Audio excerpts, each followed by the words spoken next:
hard to know if we've started or not, but good morning. Welcome to another collection conversation with the FIDM Museum. I'm just going to look for my colleague Christina to join us. Hold on one second. Where are you, Christina? Oh, no. Hold on a second. I'm having a little time. Looking. Well, there's so many people that joined that I had to scroll down a little far to find Christina, but there she is. So we're waiting for her to connect. There she is. Hi, Leigh. Good morning. How are you? Morning. I'm doing so well. I have really been looking forward to this conversation with you. Me too. Two nerdy girls getting to talk about the stuff they really love to do. Not the administrative end of things, the paperwork and all that, but the stuff we really, really love. That's right. And I'm in my office, so I almost feel like you're just right there and we're having our morning conversation about what's new in life and what's new in the research world as well. Absolutely. That's like our typical, morning routine when you're usually there a little earlier than I am. And we get in and you've got your head in a book or you're organizing something on your PowerPoint and I'm always like, what did you find now? So well, I see many people joining in and I'd like to welcome you all. My name is Christina Johnson. I'm the Associate Curator of the FIDM Museum. And we have Leigh Wishner also, who is the FIDM Museum Coordinator and Registrar. We wear many hats at the museum, but one of the ways we also get to contribute on a regular basis is through research. And falling down those rabbit holes, as we know, is treacherous, but lots of fun. So, and brings us a lot of joy. Yeah, it surely does. So we were really quite surprised by the response to this. We just kind of thought, oh, this will be kind of a sleeper. And we got so many people who are so interested in knowing more about how we approach research, how we share the information, how to know where to start and when to stop. So why don't we just dig in from the top? So where do your research topics start? How do you find your research topics? Oh boy, sometimes they find you, right? Well, it all starts with curiosity, I think. It starts with exposure to objects. I can't highly recommend that enough, and I'm sure that we've talked about this over a lot of collection conversations. You and I and many of our colleagues are very stimulated by the actual material culture and the objects themselves and what they lead us to ask questions about. For me personally, I'm just a curious person. I like to know, what's that all about, or why is that motif showing up here, or what's that made out of? And from there, it just escalates. Sometimes these things come to us in the course of a work day. For example, earlier this week, I had to supply the FIDM Fashion Club, which is part of our school. They try to get young high schoolers involved in fashion studies, and I've been helping them out with supplying some stuff from our collections and study collections for their Instagram. And I came across a piece in our study collection that I said, this is really interesting beads. I have a feeling these beads glow in the dark.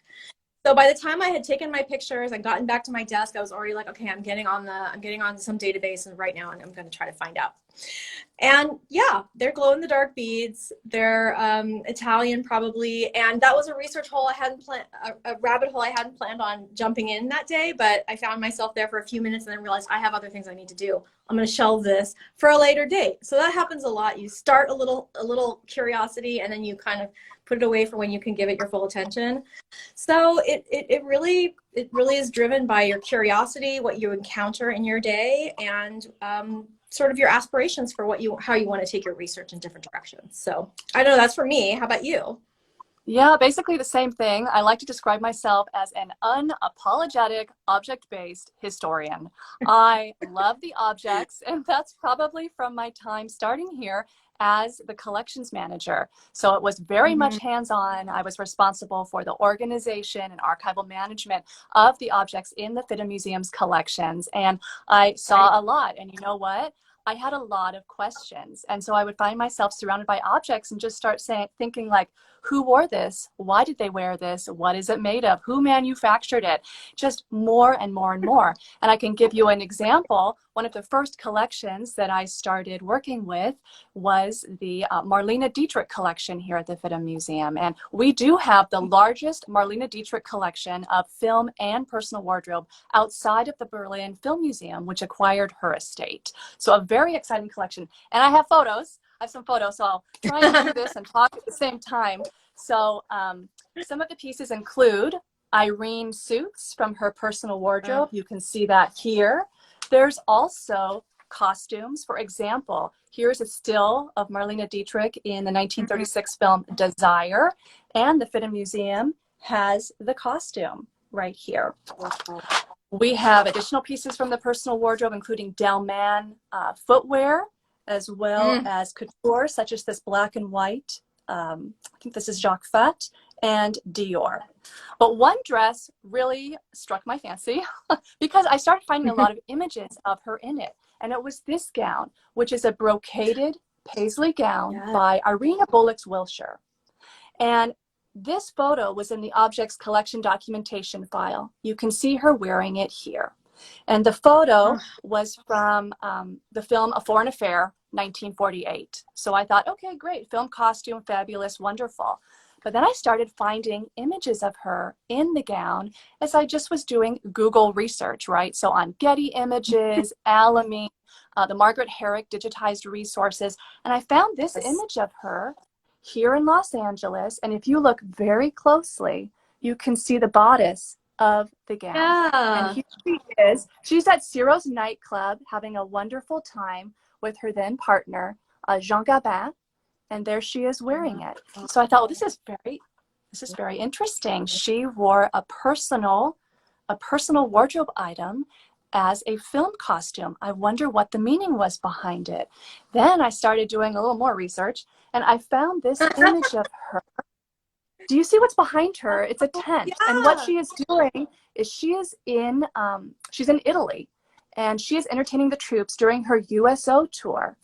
And by the way, she also played a saw wearing the gown and sang. And this is a detail of the gown's fabric. And so this is all online digital research. And amazing. I think she decided to wear a gown that meant a great deal to her for this movie that also took place around World War II. And the essay has just come out in Performance Costume, published by Bloomsbury. So I hope that people can check it out because I had a lot of fun writing it. So that shows that you can find yourself rehousing a gown, wondering about it, and then one day your research comes out in print. You never know. Right. It's true. It it's true. And you do have a lot of experience getting your research published. I'm less, I've done less focus on that and more on developing lectures. I like to share my research in that format more than I do with an article or well, I will say I'm working on a book on my side project, but I prefer to share it with a visual slideshow and also get the audience energy and the feedback. So that's not one of the ways that we have chosen to disseminate our research and share it. I'm just stumbling into a new research project myself, and I haven't gotten that far because it's a fairly new object that we acquired. But it's a good thing that I have a good visual memory. We once upon a time saw a photo in this catalog that stuck, like lodged in my brain, and I was like, "Where's that book? Where's that book?" So you can't judge a book by its cover because this topic that I'm about to introduce you to is certainly not represented by the cover. So one of my research tips that we'll get a little bit more involved later. But one of my research tips is just looking through books. Pick them up and look through them from cover to cover, even if it's not exactly the subject matter that you want, because you really never know what you are going to find. So anyway, back to this book. There is this really extraordinary dress. And it's a little hard to make out what the print is, but it's a printed silk. And what it is It's a map dress from I would say right at the end of World War II, possibly during the war, but more likely that these were dresses and garments that were made out of surplus silk maps for pilots and their escape maps, so that if your plane went down, you would be able to unfold without any rustling a silk map from your pocket, and you would be able to understand the region you were in and hopefully get to safety and get out.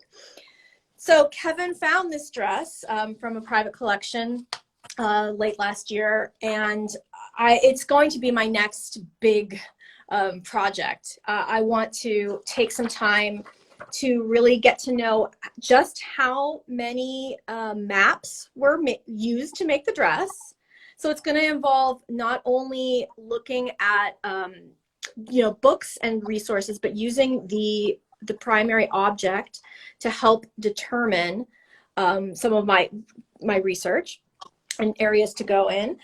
I'm going to eventually have to probably reach out to a military specialist, because though it is a printed fabric and I am all about the printed fabrics, I don't really truly know that much about map history, distribution. We believe that they're British maps. They are of South China. There's one that you can see very clearly. It says Yunnan on it. It's not coming across. I can see it's not really coming across that easily. But let me show you a full version of what it looks like dressed. So it's a wrap style dress, very common silhouette. There's nothing about the silhouette particularly that is going to inform my research. It's really going to be about the material and also the cultural context. We may never know who made it. Probably we'll never know. But we can probably figure out a little bit more based on the maps. And the other avenue that I'm going to take this down, which is really fascinating, is that there is a special textile printing feature to these maps where they enhance the inks that were used with pectin so that they would be waterproof. And I am really curious to know how the chemistry of that works. I don't know about anything having to do with pectin and inks. So I'm looking forward to diving down that research hole and reaching out and finding examples in other museums. So that was in the Rijksmuseum. This book is the Rijksmuseum collection. And I will also, I found some maps in the Cooper Hewitt collection, and none so far are a match for mine. So I will have to reach out to somebody who specializes in militaria and military history. So that's where I'm going to start this project, and I'm really going to dig into it because I love the mid-century period. I love the war years and sort of that economy. How did people make do with what they were able to get? So it's never just really about the fashion history. That's another thing. And it's always about cultural context. That's something that I would share with people, is to not just go for the fashion history books, but really go for history books, go for economic history books, material, art, the art of the period, the music of the period, everything about the period that you're studying. You really don't want to just zone in on the clothes. You really want to start real broad and get a sense for the feel for that period and understand what are cultural trends and preoccupations, because they will almost always give you an extra layer on top of your research. Yes, and fashion really is this intersectional point with so many different topics, like what you mentioned. We can learn so much about history just through these fashion objects as these really interesting touch points. Yeah.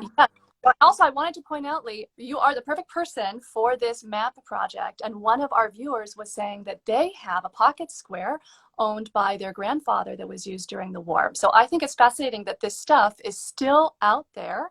And so many different objects have been made with these. With our dress in particular, am I correct in remembering that the bodice and the skirt are actually two slightly different weaves of fabric? I think one was a bit slippier. than the other. Mm-hmm. Yes, exactly. So Yeah. it may actually come down to the point where we have to do I mean, there are ways to do fiber analysis without lab work, and there are ways to do it without being destructive. But we will do a little bit more investigation to see if there are two different fibers. They could be silk, but it just might have a different feel. I mean, they were most commonly made out of silk for that purpose. But yeah, it's going to be a really fun jumping off point to learn a little bit more about this recycling aspect. That's another layer. Also, you're talking about people using the materials they have at hand and creating something like a statement out of it. I mean, I would love to know if this was just her house dress or if she left the house in this. What does that say to other people? It's just there are all these questions that arise that you can try to find out as much as possible, but you may never know, and you may be able to make up sort of a interesting storyline about that person and what you think they might have been like.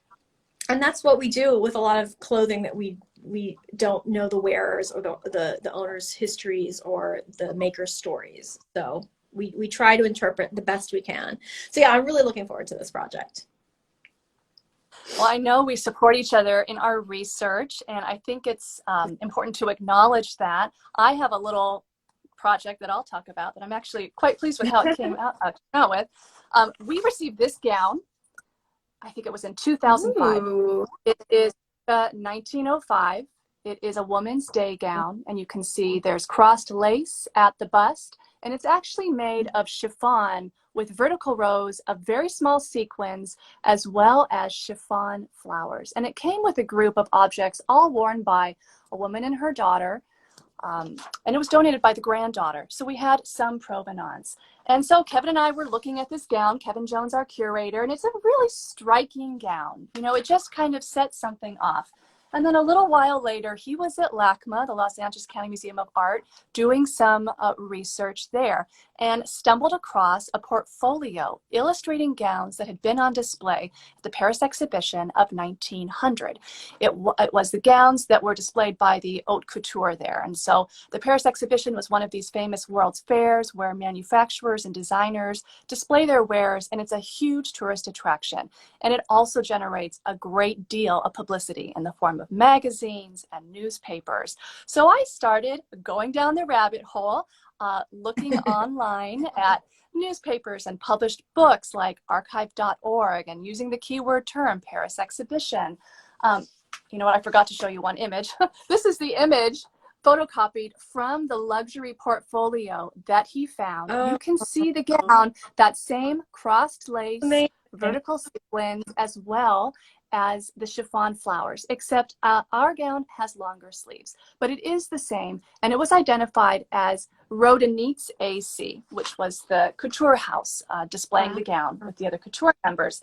So yes, I went and I started doing all this research, and I found so many articles about what was on display, what to wear to the Paris exposition, who were all the designers on display. I thought, okay, this is really interesting, but how did someone in the United States get a gown that is so related to the couture gowns on display in Paris? And luckily, I had access to the donor. So this is where you get into oral history. And I called her up and I asked, did your grandmother go to Paris in around 1900? This is so intriguing. We have this gown. And she said, no, she was always based in New York. And I looked at the Petersham of the gown, which is the internal waistband, stamped with the maker. It was not stamped Rodinitz. It was stamped M. Daly, D-A-L-Y, with an address at 81st Street. So I started looking up city directories in Manhattan. And sure enough, there was a Mary Daly listed as dressmaker at 81st Street with that address. The exact address is escaping me now, but you know what? That's where it was. And so I was intrigued. I thought, okay, well then how did this dressmaker have access to this? This is just a photocopy, but it is a luxury portfolio. It has gilt, it's in color. And you know what? Sometimes you're in the right place at the right time, or you click the correct link. And I noticed that UCLA had some materials related to the Paris Exposition. And Oh, so I wow. went and, I did a research appointment, and I looked at the microform, which is not my favorite because it's all blurry and it's difficult to see. Right. But I noticed this Right. citation for a magazine, an American magazine, called the Pictorial Monthly. And it said something about like patterns from the Paris Exposition. And guess what? There were patterns available for $1 each of the gowns on display, including the Rodenitz AC. So Oh, it's that's amazing. entirely plausible that this New York dressmaker had access to a mass publication such as this, ordered the patterns, and worked from there. But then after all that work, wondering, oh, what was the woman like who wore it? And I'm reaching over because I have all these stacks of papers here. I know. We both have like okay. various piles of everything, Mary. I know. I was wondering, gosh, what was she like? And the donor said, oh, I have a photo of her in it. Here it is. Oh my. Oh my And so word. there she is wearing it. And we sent, we got this photo. And of course, this is in the objects collection documentation file where we put all of the research that we do, hard copies, as well as putting it in our Past Perfect database. But this is for the next generation, right? This is for the next generation to be able to go through, add to. And I'm really grateful that Kevin found this first really important connection and said, Christina, I think that you should research this. I think you'd be really good at this. And I said, yeah, I'm going to do it. So I did it. Yeah. But I also want to bring up that it's not just publishing in journals, and we will get to some journals that we recommend in a bit. I saw that question asked. It's disseminating it in so many different ways. We're lucky that we have our blog, and that's a really fast way and accessible way to access Fit Museum research, as well as social media, our Instagram lives like this, and our new series, Fit Museum 5-Minute Fashion, available on YouTube. So many different ways. Not necessarily on a piece of paper, although that's always great. And I would also say that, I feel like even for a seasoned pro, I feel like publishing is intimidating. So don't let that stop you from researching and then sharing. Honestly, yes. I feel like I have gotten so much different tidbits that I didn't know just through Instagram, for example. There are people out there that are really interested in sharing what they find out and learn, and I'm one of them. And it's just that's a very valid form of helping other people understand history or find new passions, really. And it's an aid in research as well. I mean, you and I both, we know which hashtags we stalk. We know which things we're looking for, and it also sometimes helps us with collecting. But it really is a great research tool, and I am grateful for people who dig deep and share. And it's not because they're publishing it, and they're not guarding it because they're going to publish it. They're just a lot of generous people, and being collegial and for example, like for our team, like we all know what each other's interests are, but it doesn't mean that we are boxed in by those interests. But for example, when Kevin acquired this map dress, he knew that I was going to be the person that should research it, even though I know that he's wanted one. It's been on his wish list for years and years and years, and I know that it's a passion of his as well. But knowing that how obsessed I am with printed textiles, how obsessed I am with the 20th century and the war years, I think he was definitely like, yeah, I'm going to stick you on this project, go forth. And have I gotten to it yet? Not exactly. But we have very busy lives, and the glamour of doing research all day long isn't something that's available to us. That's right. We all have long to-do lists, and I do want to point out that many hours are spent just on our couch. I know I have my little pups beside me doing research, and that can be isolating. It can be lonely. You spend a lot of time in front of the computer screen or with those books stacked up. So I think it makes all the difference to have coworkers as well as social media where you can connect over this like mutual joy of certain research topics, because it is a pretty individual experience. It's you and your It laptop. is. At least that's how I feel It sometimes. is. I mean, it really does feel that way. And then when you stumble across something that truly is so exciting to you and you want to be able to share it with somebody who understands what you're excited about. Well, I mean, that's when we text each other. We text each other on the weekend, all these screenshots. Oh, look at this. Yeah. Have you ever seen this before? Is this Rudy? What is this? Yeah. Right. No, and I mean, I'm very fortunate to live with somebody who understands me and will indulge me when I'm like, you have no idea. I just found out this little tiny fact that literally nobody else in the world is going to care about, but I know you will care about it. I know you will. And that's another thing is, you know, yeah, that joy of digging and digging and digging and feeling like you might be the person who is best suited to understand it at this moment in time, and perhaps the first person to see it with this viewpoint. That's really exciting to me. And that is something that, as I've researched certain topics over time, you know, it is feeling like you've made discoveries and you're seeing things in a way and analyzing them in a way that nobody has done before. That is a thrill, and that is an addictive thrill, I will say. Yes, because there are some topics that, you know, a lot of people are studying certain designers, certain topics, but I think each individual researcher can bring their own angle to it that's very valid. Absolutely. We're getting a question about, are there certain databases that you go to first? Yeah. You know, there's a lot of different databases. Oftentimes, I will go to the database of my living and breathing coworkers who know a lot of information and ask, has something been published about this? Who is the expert already on this topic? What are your thoughts on this? And honestly, I will Google certain terms. I also go to certain like conglomerate databases such as ProQuest here at FITM, where I can find Women's Wear Daily, New York Times, Vogue, Harper's Bazaar. The only thing is you need to be careful about overusing those resources. You know, it's wonderful that they're available, but now everyone is using those same newspapers that are freely accessible. Also, many museums are digitizing their collections, whether those are objects, 3D objects, or archives. And I find it difficult to stay on top of all of the new digitization going on. I mean, I know to check Google Books, archive.org, Hathy. But something I will do is ask our interns also, what databases are you using? Because this is a generation that is being exposed to new databases as they're in school. And I like to learn from them as well. Yes, it's absolutely true. Ask the next generation coming up, what are you doing? Because yes, I mean, we're going to talk about some of our favorite resources, but some of my favorite resources are truly antique publications.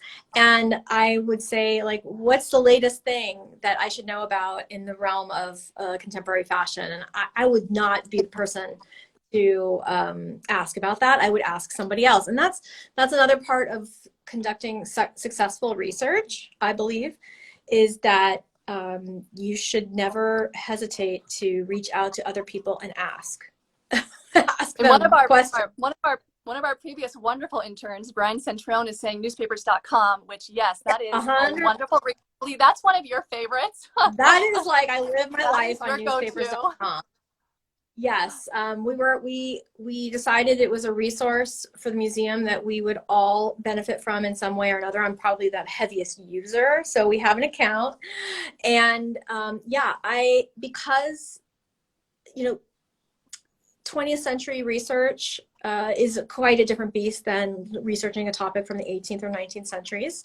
The proliferation of media and now the digitization of that historic material has made researching topics of 20th century fashion and design fantastic. It really has given me a fuller picture of how people were using things, how they were exhibited, how they were sold, how they were differing from region to region. That's another thing that I found really a fascinating little window onto what might be promoted in Los Angeles is not going to be what's promoted in Chicago or the smaller region of the United States or even overseas. So, you know, yes, I think that these newspaper databases are a gold mine, but they do go back into earlier periods. I just don't find myself in those periods very often. But yes, I mean, all the digital resources that you have suggested, I know ProQuest is something that we are fortunate to be provided by FITM. And it's a resource to all the students as well, so that they can do historical research. But also, it also links to contemporary databases. I do use that a lot. I'm a Google searcher also. You know, I have some terms. I put them in. Sometimes they're in quotation marks, and sometimes they're not. To, you know, the tip. You know, keeping quotation marks around words you want to appear together will help you narrow things down faster. But and then multiple variations on those words. The other thing I've learned is that it's really beneficial for you to understand the terminology of the period that you're studying. Yes. So you may want to find a book of textile or fashion terms from a period that you're studying, because they can be vastly different when they have filtered through costume historians. So what we call something now is not what they were calling it in the period. So one of the research topics that I have, it's like an evolving and ongoing thing, and I'll just show you a little thing right here, is photo printed textiles. And it's something that I've been researching for a long time. It's ongoing, and I'm not exactly sure. I think you and I both share a real interest and love of photography. You have used it so brilliantly in costume identification and understanding period dress.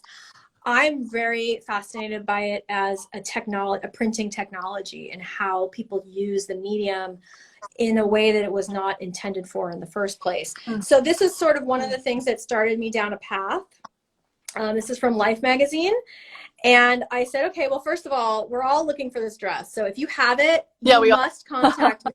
Okay. This is like another holy grail piece on our list. But we're starting to build a little collection of photographic printed textiles and fashions. And this is actually something we just photographed about a week ago, I think. And it's a head topper. It's called head topper, and it's basically like a head scarf that you would wear probably at the beach. It is going to be in our sporting fashion tour. It's not in the catalog, so this is like a bonus material for y'all now. But what it is it's photographic prints of scenes in Hawaii.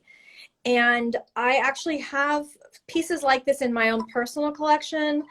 I have pieces that I've donated to the museum that are of this genre, and it's one that I am finding a little bit elusive, because I can't find. It's fascinating because I've looked in all these different variations of words and in lots of resources, and I can't find exactly when these were made, but it's like late 40s to early 50s, because I was able to do some research and identify that there's a piece in the Cooper Hewitt collection that could not have been printed before 1952, I think, because it features a photograph of something that wasn't built until after that period. So it's like a little bit of like pieces of archaeology that you have to put together.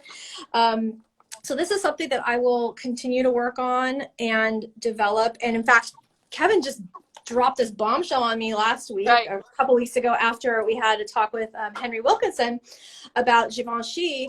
And this book is it's an Italian book, and it's all about different fabrics that were created for the couture in the mid-century period. And there are so many photographic reproductions that I'm now like, okay, now I'm going to start looking at different industries all over the world, not just the American industry. And you know, one thing that I found in my research is that for trying to trace the history of this, is that they don't call them photographic prints always. I had to find out that sometimes they're called camera prints.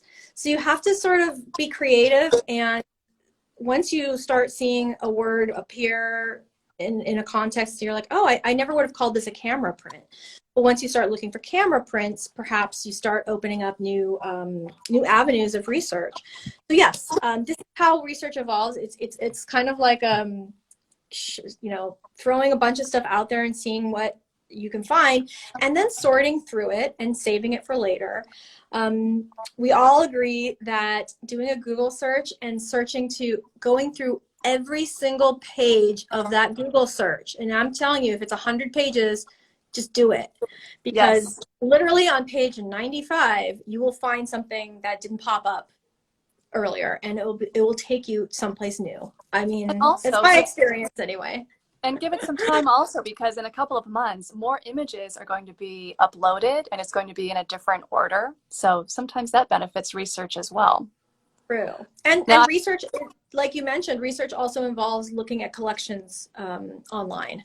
That's a huge part of research, is identifying similar examples in other collections, seeing, contacting, if there's not that much information that's published, contacting the curatorial department to say, do you have anything in your donor files? And sometimes that really actually leads you on a new path as well. Yes, I love donor files, collection documentation files, because oftentimes that is, not only not digitized in the collections management database, but it is not online. So it does take those phone calls or those polite emails asking to see those things. We do have some requests for favorite books. Someone was asking if you had any recommendations about books for generalists, for people who are just generally interested in fashion history.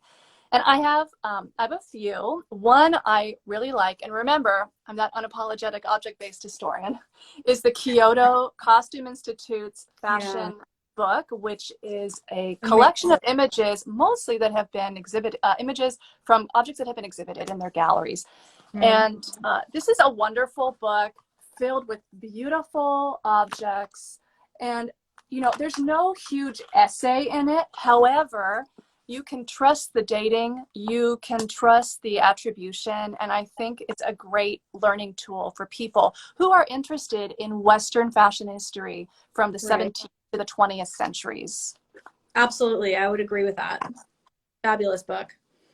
One of my favorites is, and I mentioned earlier that like some of my favorites are ancient books and they're long out of print, but I have some of those too. I have to tell you that if you are serious about starting a fashion library, or you are really just want a really great resource, maybe you're an artist and you want to know period, some details for any of your purposes, I really like Francois Boucher's 20,000 Years of Fashion. It's old school.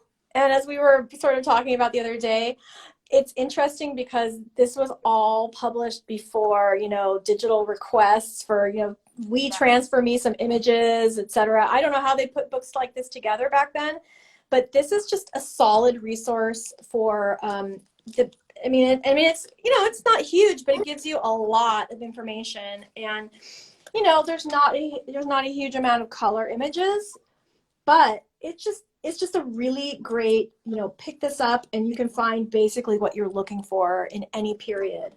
That's one of my fashion history goes to beyond the Kyoto. Yeah.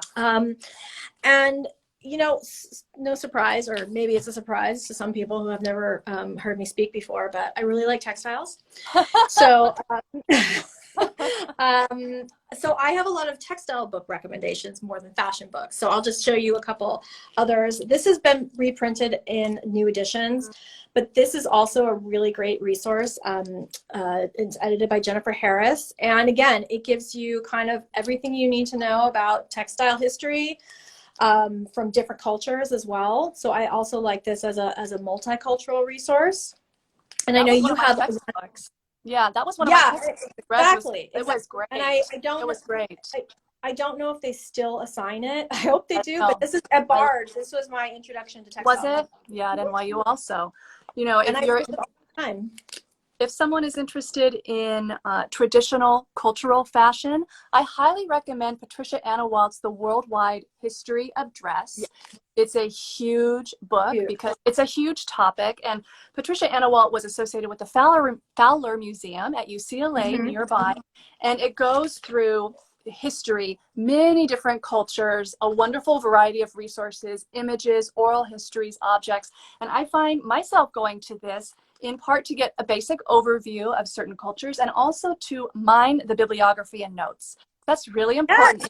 books, right? Go Yes, to the, we oftentimes think the images are the most fun to look at, but honestly, go to the back with all those tiny notes, because that's where you're going to find the real gems. exactly. It was funny. Kevin asked me the other day, where do you start when you're reading a book, in the beginning or the end? And I was like, I know that's not a trick question, but sometimes you do begin at the end, because you do want to jump right into what did this person look at when they were writing this book?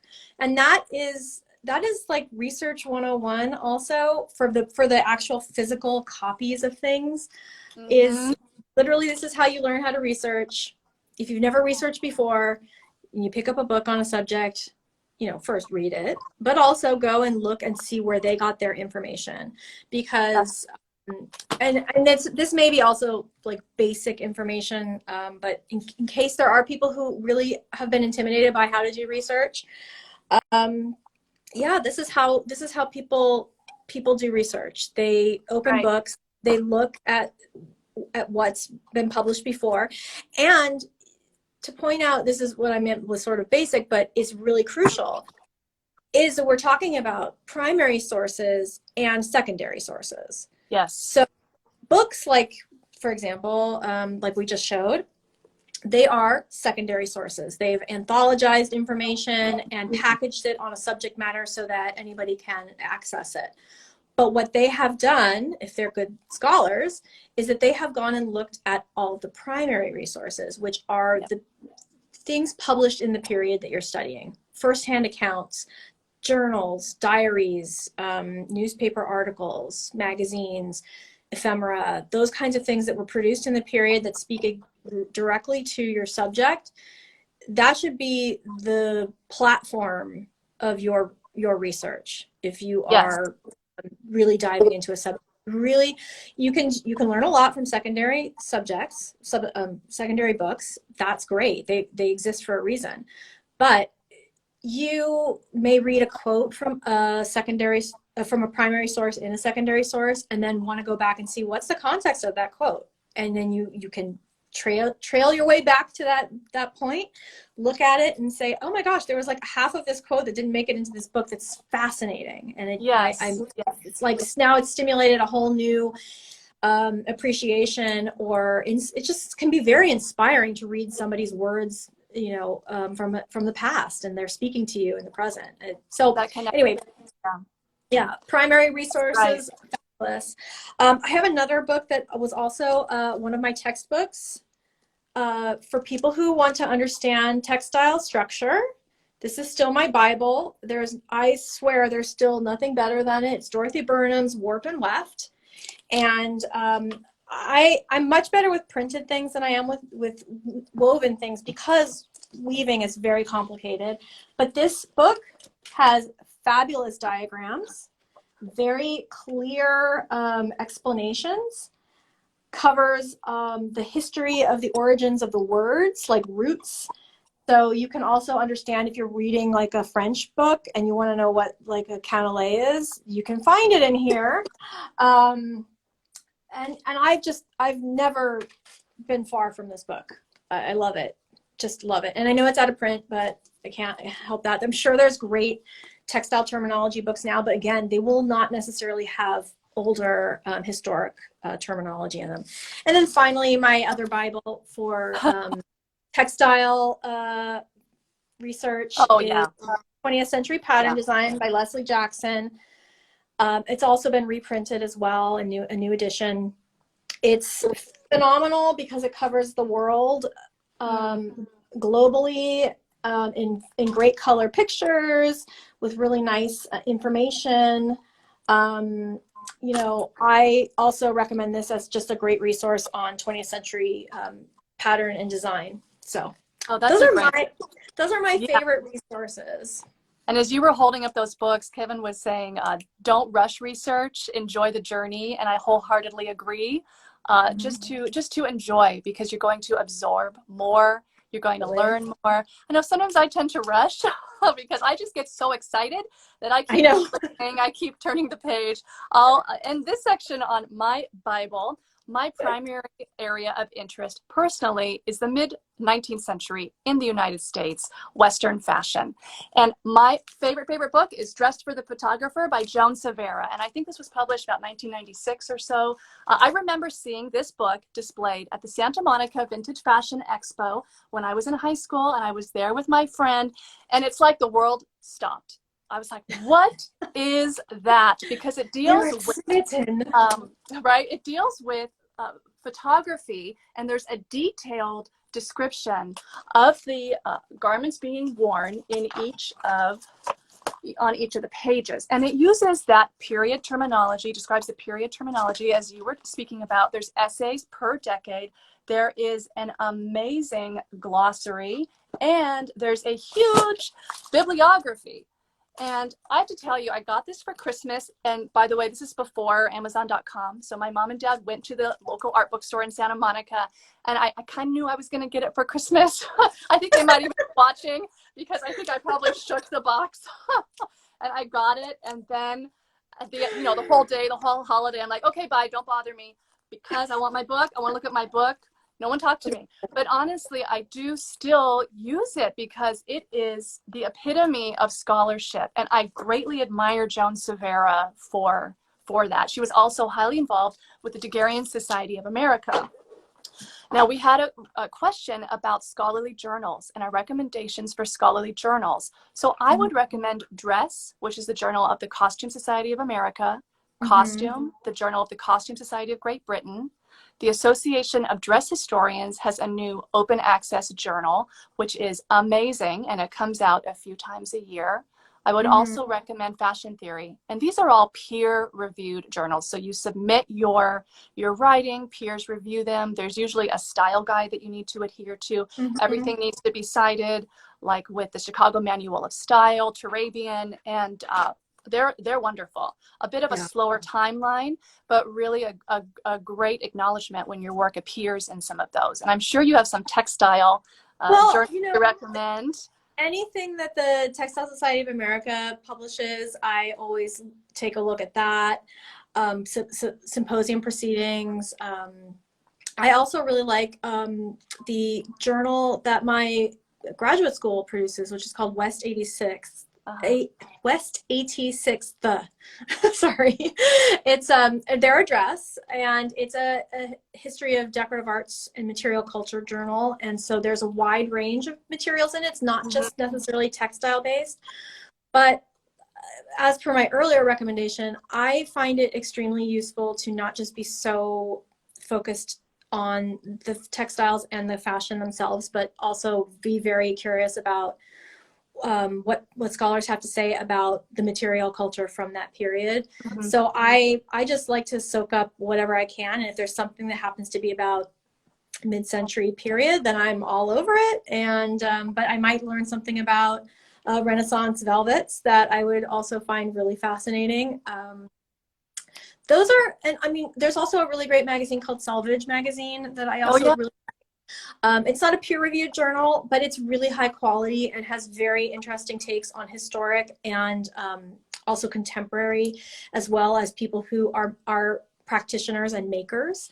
I think that it's really great to learn from people who still do the crafts that you are studying, and you may not always have that access, but try to seek it if you can. That's another advice on research, is that you're limited by what you can learn out of books. They're great resources, but seek out the objects. If you can make study appointments, for example, like we take researchers that want to come in and look at something in particular, but also visit. If there's a local weaver or dyer or seamstress who you want to learn, like, how does this actually work?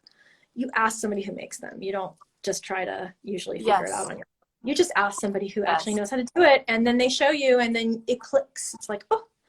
Or one of the best research trips I ever had was and it wasn't even very long, but it was a great visit, because we went to the Scalamandre in Astoria, Queens, and I've never been in a room with machine looms operating before. And wow, it just added an extra level of appreciation and understanding that enhances the research that you will get out of books.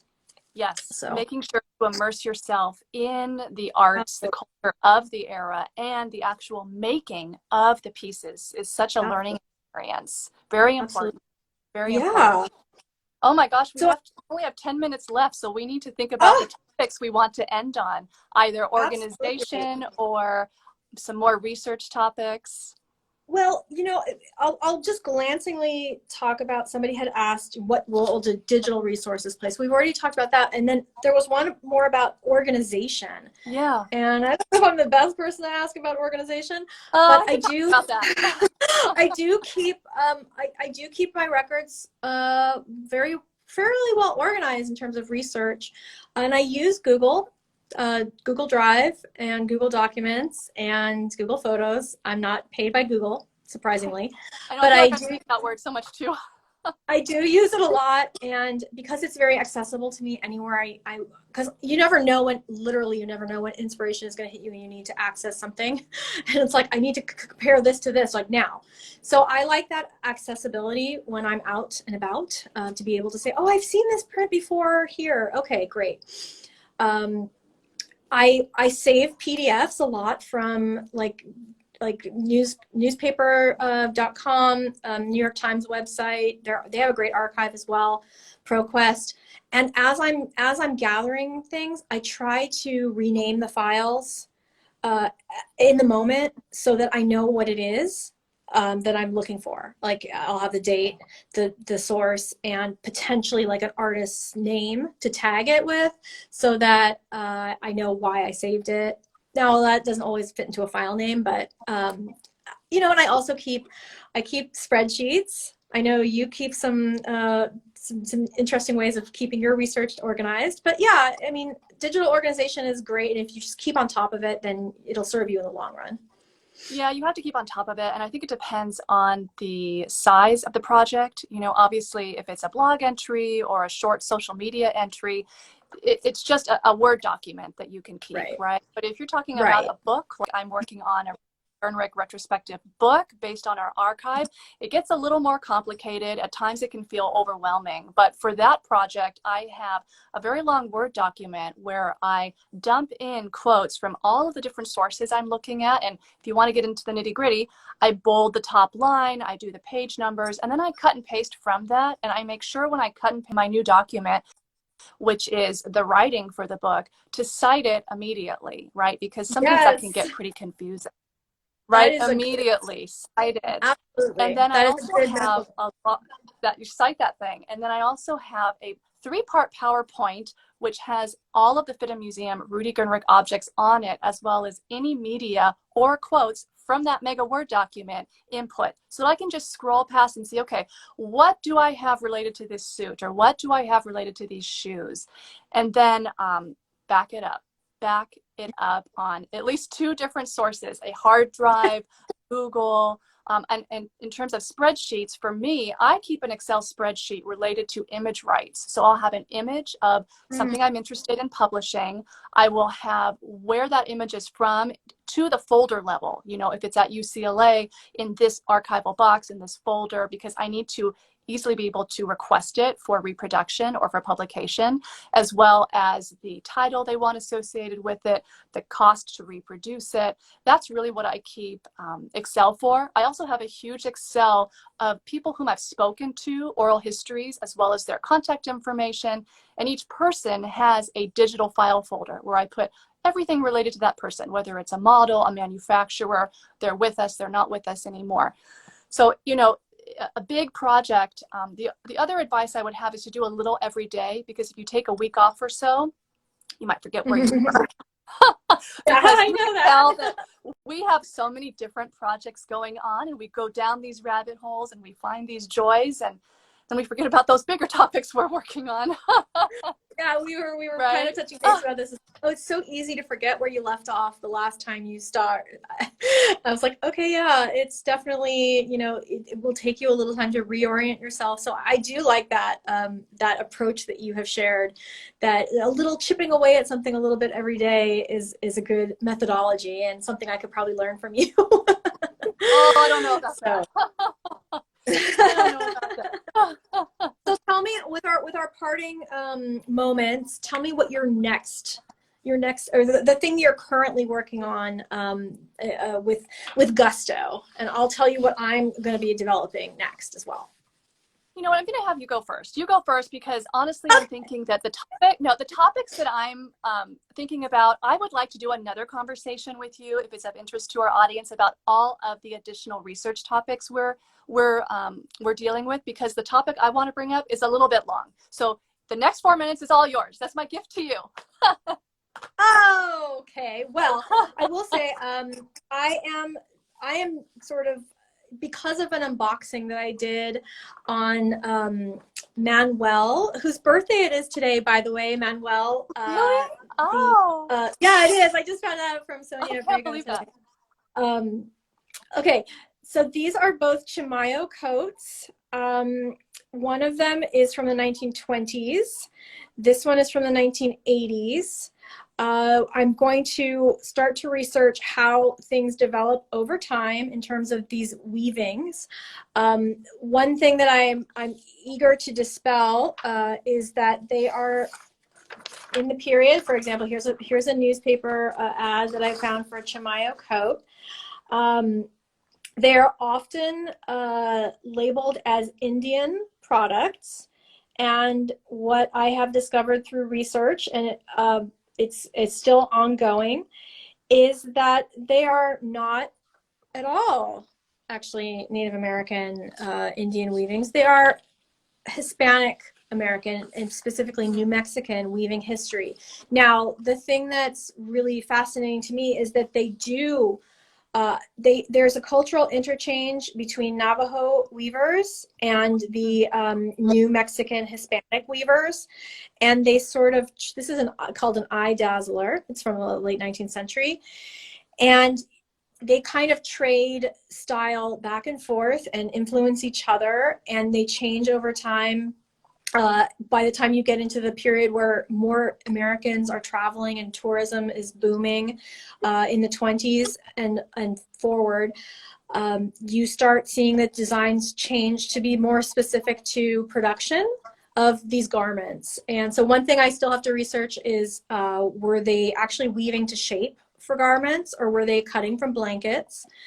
I have a lot of questions, and I'm really looking forward to the one thing.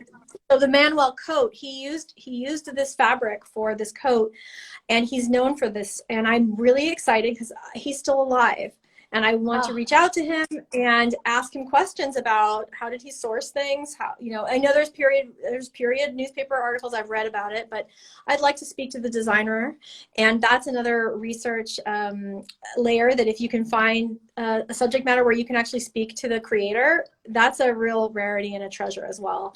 So that's my next avenue to go down for the collection, and it also dovetails with personal interests. So I'm excited about it. And boy, oral histories are just really special when you're able to do oral histories with people and get that conversation recorded, because not only can you use it for your own research, but you can have a copy of that in the archives for future researchers to use for their own unique, topics. Right. And I know that we're also really worried about what archives are going to look like even now we are losing the archives because we do all of everything electronically and through emails. We don't know how people are going to find out about, an exchange between a businessman and an artist talking about how to develop a textile, because we won't be privy to any of these conversations anymore. So that's a whole other subject, I suppose. It's so ephemeral.